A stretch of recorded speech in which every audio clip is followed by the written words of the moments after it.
Hello, good morning students. Welcome to unique coaching class.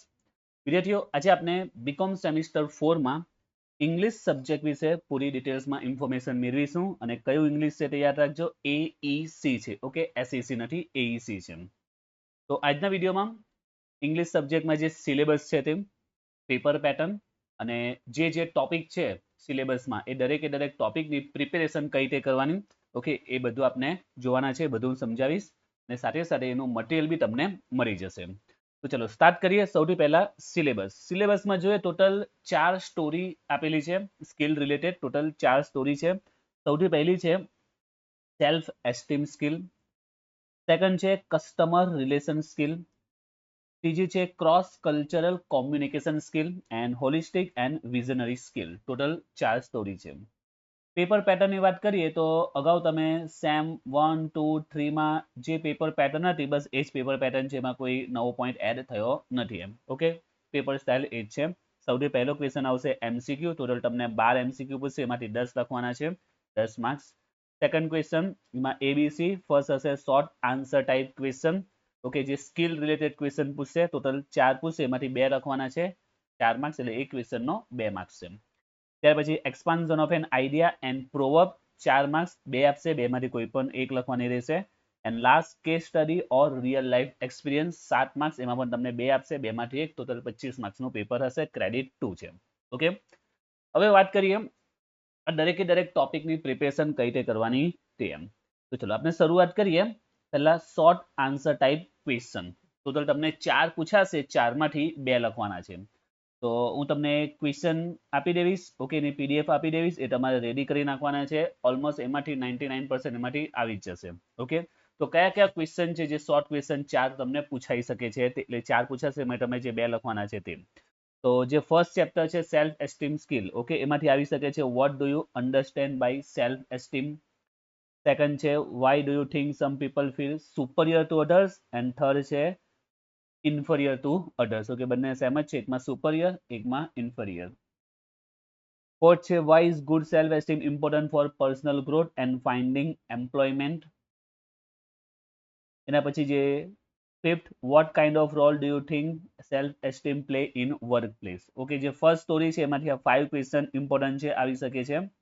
ત્યાર પછી next story છે, એમાંથી પહેલો ક્વેશ્ચન આવી શકે છે who is customer, then what does the customer expect from any service, why is customer very important for any business, why it is important for a customer to feel good about an employee they interact with. Okay, તો આ રીતે અલગ અલગ total 18 question છે. Okay, total 18 question છે. આમ હવે આ 18 જે ક્વેશ્ચન છે તો હું સજેસ્ટ કરીશ કે તમે 18 ક્વેશ્ચન પ્રિપેર કરો, આમાંથી સ્કીપ નહીં કરતા. એમ આમ જોવા જઈએ તો ક્વેશ્ચન તો વધારે છે, ટોટલ એમ સમજો કે એવરેજ 30 જેટલા ક્વેશ્ચન હશે, અંદાજિત 25 to 30, એમાં તમને આ 18 મેં ક્વેશ્ચન આપ્યા છે. તો આ ઇનફ છે. તમને જે 4 ક્વેશ્ચન પૂછાશે, 4 માંથી તમારે જે 2 લખવાના આવશે તો આમાંથી કવર થઈ જશે. અને સેમ 1, 2, 3 માં તમે ભણી ગયા, તમને ખ્યાલ હશે આ બધા સ્કિલ રિલેટેડ ક્વેશ્ચન છે, એટલે કે જરૂરી નથી કે જે આન્સર મેં તમને આપ્યું છે તમારે બેઠો એ જ લખવાનો. તમે પોતાને તેમાં ઇમ્પ્રુવાઇઝ પણ કરી શકો છો, જેમ કે how do you think a person who just retire from a job thinks of himself and the world. તો શું ક્વેશ્ચન છે? તો તમને શું લાગે છે કે જે કોઈ વ્યક્તિ અત્યારે જસ્ટ રિટાયર થયો હોય તો એ પોતાના વિશે, દુનિયા વિશે શું વિચારતો હશે, બસ એના વિશે લખવાનું છે. ઓકે, કોઈ વ્યક્તિ પોતાને જોબ પરથી રિટાયર થયો છે તો એના પોતાના વિશે અને લોકો વિશે અથવા તો દુનિયા વિશે, પોતાની કંપની વિશે કેવા વિચારો છે તમારે કહેવાના, અથવા શું વિચારતો હશે તમારે કહેવાનું છે. એ જ રીતે આ ક્વેશ્ચન છે how do you think a person who has loss his job feels about the job, company and the world. આમાં શું પૂછેલું છે, કોઈ વ્યક્તિ પોતાની જોબ ગુમાવી દે છે તો એ જોબ વિશે, કંપની વિશે, લોકો વિશે, દુનિયા વિશે શું વિચારશે તમારે કહેવાનું છે. તો તમે જાતે પણ અપડેટ કરીને એમાં લખી શકો છો. એમ પણ આ તમને એક શું એક સારાંશ મળશે, તમને એક આઈડિયા આવશે શું લખી શકાય.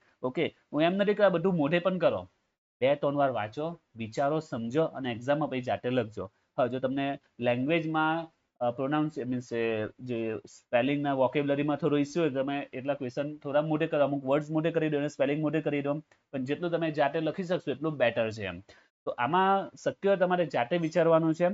ઓકે, બટ આ જે આન્સર છે તો આન્સર તમને થોડોક આઈડિયા આવશે, તમને આઈડિયા આવશે કે આન્સર શું હોઈ શકે છે. એમ તમે કદાચ મોઢે નહીં પણ કરો ને બરાબર છે, બટ બધા આન્સર 2-2 3 વાંચો તમને આઈડિયા આવી જાય કે આમાં શું લખી શકાય છે, તો એક્ઝામમાં તમારે વધારે વિચારવું નહીં પડે.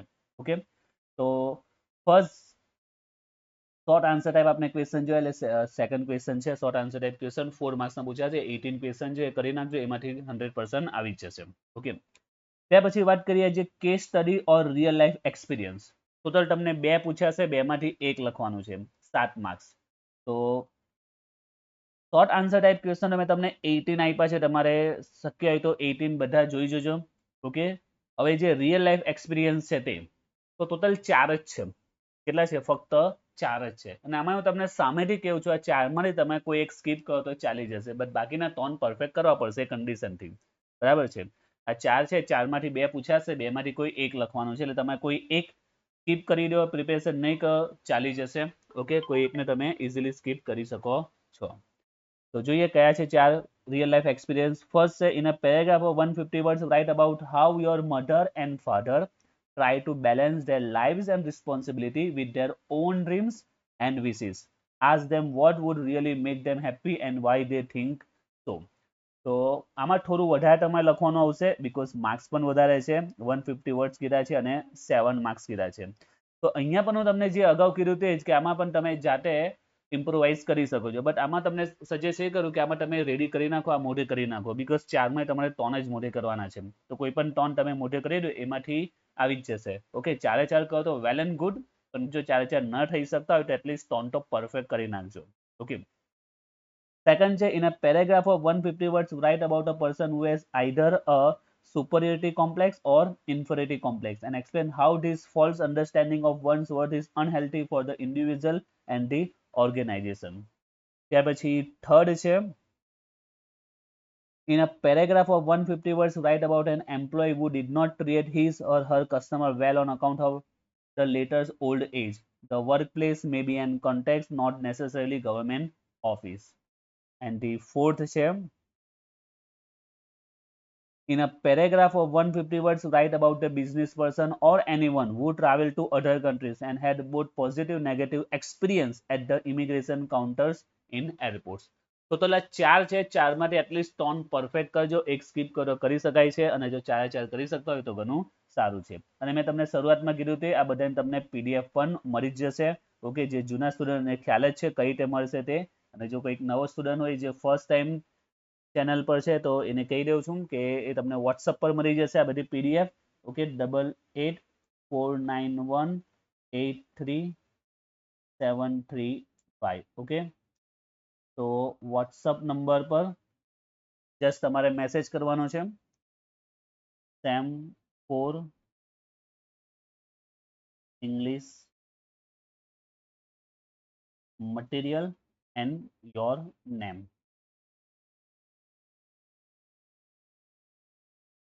ઓકે, જસ્ટ મેસેજ કરી દેવાનો છે સેમ ફોર ઇંગ્લિશ મટીરિયલ ને તમારું નામ, વોટ્સઅપ નંબર 8849183735.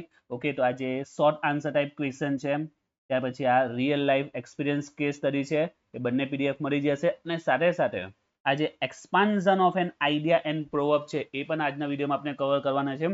તો અગાઉ 3 સેમમાં તમે ભણી ગયા, તમને ખબર તો પડી ગઈ છે કે આ છે શું તે expansion of an idea and proverb. તો આમાં તમને પ્રોવર્બ પૂછશે, એટલે કે કહેવત પૂછે, વિચાર વિસ્તાર કે અર્થ વિસ્તાર જેને કહેવાય છે તે પૂછશે. તો નોર્મલી અગાઉ સેમમાં મેં આમાં તમને એવું જ કીધું છે કે તમે શક્ય આમાં જાતે લખવું પડશે. ઓકે, તો આમાં પણ જાતે લખવાનું, પણ આ વખતે મેં તમને એના પણ અમુક ઇમ્પોર્ટન્ટ આપી દઉં છું જે તમને એક્ઝામમાં યુઝફુલ થઈ શકે છે. Same for essay expansion of an idea and proverb. તો આ શું છે તમને ખ્યાલ હશે જ, બરાબર છે, કહેવત છે, વિચાર વિસ્તાર છે, ગુજરાતીમાં આવતું તે બસ એ જ એક્સપ્લેન તમારે કરવાનું છે. તો બુકમાં જોઈએ ને તો બુકમાં તો અંદાજિત મારા રીતે પ્રમાણે ઓછામાં ઓછા 35 થી 40 છે. ઓકે, એવરેજ 35-40 સમજી લો. હવે બધા તો થઈ શકવાના નથી.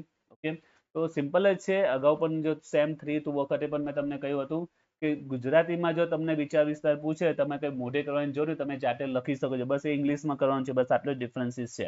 બરાબર છે, તેમ છતાં અમુક તમને આમાં આપ્યા છે જેથી તમને થોડું આઈડિયા આવી શકે. જો આમાંથી કરે આવી જાય તો તમને થોડો ફાયદો પડી શકે છે. તો આમાં આવવાના ચાન્સીસ 50-50 છે, બીકોઝ ઘણા છે, ઘણા આવી શકે છે, પણ તેમ છતાં જે મને ઇમ્પોર્ટન્ટ લાગતા હતા એવા અહીંયા મેં થોડા લીધા છે. તો એક છે, if life hands you lemons make a lemonade. એટલે કે જો લાઈફમાં પ્રોબ્લેમ આવતી હોય, બરાબર છે, ચેલેન્જીસ આવતી હોય, ડિફિકલ્ટીઝ આવતી હોય તો એને પોઝિટિવ વેમાં લેવો, નેગેટિવ નહીં, પોઝિટિવ વેમાં. ત્યાર પછી સેકન્ડ છે treats others the way you want to be treat, બીજા સાથે એવું વર્તન કરો જેવું વર્તન તમે પોતે ઈચ્છો છો એમ. તો આ રીતના ઘણા પ્રોવર્બ્સ છે. ઓકે, ટોટલ જોઈએ તો 3 4 well done is better than well said, kind words conquered, love understand all languages, one can make differences. તો ટોટલ જોઈએ તો ઓકે ટોટલ 13 અહીંયા લીધા છે, પણ મેં કહ્યું તે 35 જેટલા છે. તો આમાં મારું સજેશન એટલું જ છે, બસ આમાં એકવાર રીડ કરી લો, સમજી લો શું કહેવા માંગે છે, આ મોઢે કરવાની જરૂર નથી, રાઈટ. સમજી લો, અને જો તમે એટલા ટેલેન્ટેડ હો ને જો કરી શકતા હોય તો ઘણું બેટર છે. જો તમે આ બધા મોઢે પણ કરી લેશો ને તો આના સિવાયનું બી જો કદાચ પૂછાય ને તો તમે જાતે લખી પણ શકશો, એ પણ હું ખાતરી સાથે કહું છું એમ. એટલે જો આ બધા તેરે તેર, હવે દરેક સ્ટુડન્ટની કેપેસિટી અલગ અલગ હોય છે, અમુક જણ કરી પણ લે, અમુક નહીં પણ કરે, બરાબર છે. અમુક જણ એક બે વાર વાંચીને આઈડિયા પણ આવી જાય, એક્ઝામમાં જાતે લખી પણ શકે છે. તો શક્ય હોય તો એટલીસ્ટ બે વાર ત્રણ રીડ કરી લેજો, ઇનફ છે, તમારો કન્સેપ્ટ ક્લિયર થઈ જશે, રાઈટ. અને એક્ઝામમાં તમે લખી શકશો. આના સિવાય કદાચ બીજું પૂછાય ને તો પણ તમારું માઇન્ડ ચાલશે કે આમાં શું લખી શકાય છે એમ, વિચાર વિસ્તારમાં. તો ટોટલ એવા 13 છે, રાઈટ. તો આજના વિડીયોમાં બસ આજે આપણે આટલું જ કવર કરીશું.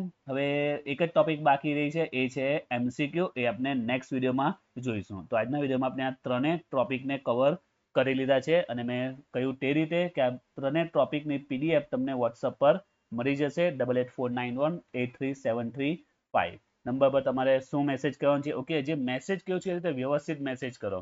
ઘણા સ્ટુડન્ટ મેસેજ કરે છે સર PDF, તો મને કઈ રીતે ખબર પડે કે કઈ PDF ની ડિમાન્ડ કરે છે એમ, રાઈટ. તો પૂરું એટલીસ્ટ વ્યવસ્થિત મેસેજ કરો, સેમ ફોર ઇંગ્લિશ મટીરિયલ, બસ એ ને તમારું નામ, રાઈટ. બસ આટલું તમારે મેસેજ કરવાનો છે, તમને PDF WhatsApp પર મળી જશે. ઓકે, હવે નેક્સ્ટ વિડીયોમાં આપણે જોઈશું જે લાસ્ટ ટોપિક આમાં બાકી બચ્યો છે એ છે MCQ.